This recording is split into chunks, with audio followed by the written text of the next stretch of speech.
Yeah. Hi, you're talking to Jeff Poffenberger, executive producer at Toys for Bob on Skylanders Giants. So, obviously, Skylanders, the first one was a tremendous success. Not only just in terms of selling a lot of copies, but also showing that a kids game can be more than just a kids game, but also for adults. You can have dynamic products and stuff.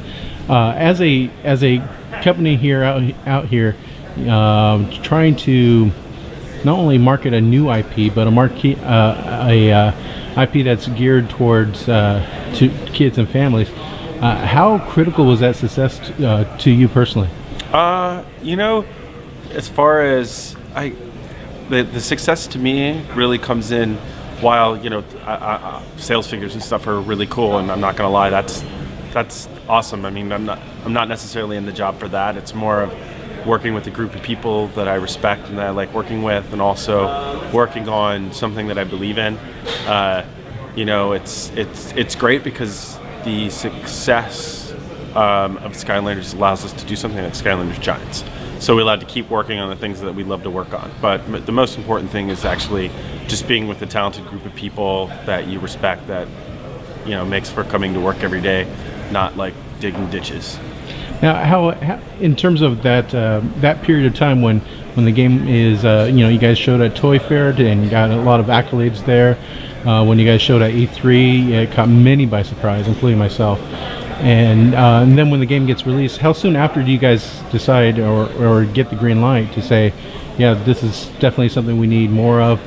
And when did that ball get rolling on Skylanders Giants? The ball got rolling before our release time. I think that there were some modest projections on how it would do, but those projections were enough to say, let's continue to work on this, and then if it comes out and nobody buys it, then I don't think you're necessarily going to be working on any more of them. But we'd already started work on it. What are some of the lessons you learned from Skylanders Spyro that you wanted to perfect or build bigger, do something really, really cool that you couldn't do in the first that you brought into Skylanders Giants? Go ahead. Obviously, with not only just a bigger figure as well. Right. Yeah. I mean, the obvious thing is actually having a bigger figure, but it's also kind of seeing how they communicate. We do a lot of play testing. We follow a lot of the blogs that are related to our demographic. So anything that's related to kids and families and how they're playing, and hearing back a lot of feedback, especially around the game editorial, the press. There is adding different difficulty levels for people, adding ways to spend the money, focusing on adding some more replay value to certain mechanics in the game. So we took what we knew, and that was how to build a Skylanders game, and then took what we learned and added on top of that. Now, there's a lot of the fun, of Skylanders, the first one, and continues into Skylanders Giants, I assume, was that whole collectability factor. What goes into thinking internally, like not only the creation of the characters, but having something special or adding to that factor of like, oh, I got to go rush down to my local box store and look and see if they have any of the specials or anything. The specials are the rares, I think they're called, or they're just an interesting concept. Releasing a certain number of them and hoping that people will go and look for them. But what we found was that was the case with those. But also, people were just looking for the new ones that came out too. So just the demand for them was enough for some of the stores, to be constantly stocking and restocking, and people going, and it became kind of like a game for a lot of people. What we heard was, the trip with the kid to the store, and they go to every store. We always thought that was really cool. And while this year we hope to have the store shelves stocked more, and that's certainly the goal, I think I'm going to miss a little bit of that, like the feedback you get, because for us, I go check any time I'm in another state or anything, I'll go check every retail store I'm around, and they were still on the shelves, and then a week before Christmas they were gone, and then they didn't come back for like a month or two, and it was cool to hear the stories about people finding them, but also kind of bummed out because they couldn't actually go and get them. Yeah. Skylanders is just such an exciting IP. Is there any thoughts as to maybe expanding into a cartoon TV show or comic books or young fiction? I think there's some books out, or at least one book out. But other things, obviously if something has a level of success to it, and I'm not saying we're necessarily there, but I think people do start looking into those different avenues. I can't confirm or anything that's actually being worked on, but I mean, it seems like a natural progression at some point in the success of a franchise. Are we at that point right now? I don't know. We make the game. It's cartoons and all that stuff. Someone else can work on that. In the sequel, obviously, like a lot of people, they want to go bigger, go better, just not rest on laurels. In terms of story, in what ways is that being done in Skylanders Giants? You sound like my friend Dan Cubis. The way that we're doing that is, I think a large part of that comes from what we're doing with Chaos and what we do with our main storyline. In that we kind of the last game we were kind of working on things at the same time and not having the story done beforehand, where in this case we got a good portion of the story done beforehand, so we could really form a lot of the levels and everything into something that made sense with them, whereas before, the story and everything were coming at different times, so a couple of levels we had to kind of like shoehorn in there a little bit, but certainly when you're doing something and you kind of learn from the last game as to where the story when you should start working on it, it just makes it more coherent.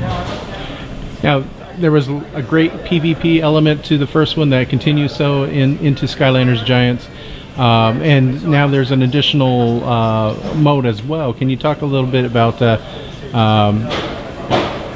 inclusion, and also any stories in terms of marketing or play testing in which maybe a family conflict comes into it? Well, so for PvP, we worked on kind of tuning some of the modes that we had in the previous one. We actually added a new mode called Ring Out, which is really cool, and it quickly became, in doing playtesting, the favorite of a lot of the kids that were playing it. In it, you attack the other player, and a meter goes down or fills up. Actually, when it's filled up, you get like the boxing glove all lit up, and if you hit the guy, he'll bounce really far and sometimes totally out of the map. So that was a big addition for us, and I think that especially when you're watching the playtesting with the kids, is that right when they're about to get knocked out or something, they'll yank their guy off of the portal so as to they don't lose, ha ha ha. But little they know they kind of have to put them back down, or they have to exit the game. So we've done a lot of, for this game and for Spyro's Adventure, we did a lot of playtesting, at least 3 or 4 times a week, both here and down at Activision. More playtesting I'd ever been a part of before, and that's really because our demographic, working on games that are more adult-oriented, or you kind of get a feel for how it's playing and everything, the balance. But for something that you are really focusing on more kids playing and really tuning it and balancing it for kids, you really have to get it in front of them to really help you be able to do that. Now, part of the fun of the first Skylanders was so that continues into Skylanders Giants was some of the actors, the voices included in the game. So, and many of them returned, such as Patrick Warburton. But there are also new actors that adults may recognize as well. Can you talk about at least some of them that? Yeah, we used George Takei, who was Sulu on Star Trek. He plays a role throughout the entire game. We were really excited to get him on board and have him work with the team. It was awesome. Nice. Now, in terms of Skylanders Giants, obviously, there's the cynical nature. People's like, oh well, this is just another marketing scheme to sell more toys and whatnot. But this is also a creative outlet. Can you speak to that portion of not only do you guys want to make money, obviously, but you guys are bringing it's a pretty cool thing, bringing happiness to not only kids but a lot of adults too. Yeah, I think that. Certainly when we finished Spyro's Adventure, we had already started work on Giants, and we still had a lot of really good ideas that we wanted to get out there. And it's really, I've been in the industry 14 years. Paul Ritchie, my boss, has been in the industry since I was in junior high. and it's easy to get cynical about things. And this, I would say, I've worked on a number of games on the Activision side, and this is, there's something really great about the reaction you get when kids play the game and they're like freaking out about it, or repeating the lines, or wearing the shirts, or collecting the characters, or walking through a Target and you see a little kid like just carrying his adventure pack or his characters, and his mom's like, "You better be good, or I'm going to take that from you." There's something that is beyond anything I felt really into the industry, and I've worked on a lot of good games, and you usually only really get that feedback if you read like an online review or something. But there's something more innocent about this, and more, it's great to find what the team here is really suited to do, and that is to make the toys and make the software, and then get the reaction like we do or have gotten, and then you just kind of, it's like a perfect match. It's not like Activision said, "Hey, we need you guys to do X, Y, and Z." It's like we said, "Activision, we want to do X, Y, and Z," and they said okay, to their credit. So it's just a response, the response that you get from like kids, or even talking to people in the community, the video game, like the media. And just, I've had a number of people like pull me aside and be like, "Listen, it's fine and dandy and that's great. My kid and I just sit and play this game.